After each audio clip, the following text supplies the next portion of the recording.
अस्सलाम वालेकुम जी। आप बात करेंगे, आपकी असाइनमेंट है 347 की। तो यार 347 की जो असाइनमेंट है उसका जो पहला क्वेश्चन है वो है जी कि तहवीले ज़र तहवील पजीर आलात ज़र क्या होते हैं। यार बड़ी सादी सी बात है कि तहवील पजीर जबकि दूसरी होती है नान तहवील पजीर। ठीक है, यानी कुछ जो होते हैं वो तहलील हो जाते हैं और कुछ जो नहीं होते। ठीक है, ऐसे हालात जो तहलील हो जाते हैं, मतलब ये देखें ना, उसकी पूरी एग्जांपल्स के साथ मैंने आपको यहाँ बता दिया है। ठीक है, इनमें मेजर जो होते हैं ना वो आपके बिल ऑफ एक्सचेंज होते हैं और ये उनकी खसूसियात हैं। तो इनको आप लिख लें, आपका ये सवाल हो जाएगा। मजीद भी इसके क्वेश्चंस जो हैं वो इंशाल्लाह आते रहेंगे।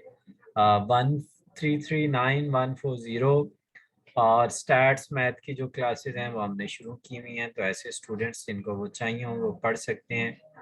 तो ये आपकी असाइनमेंट है, इसके हवाले से आप मतलब इस पे काम करके इसको लिख सकते हैं। बहुत आसान लिखा हुआ है यार ये। और अपार्ट फ्रॉम दैट चैनल से जुड़े रहें, चैनल को सब्सक्राइब कर लें, इस तरह की और इंफॉर्मेटिव वीडियोस आती रहेंगी। Thank you very much.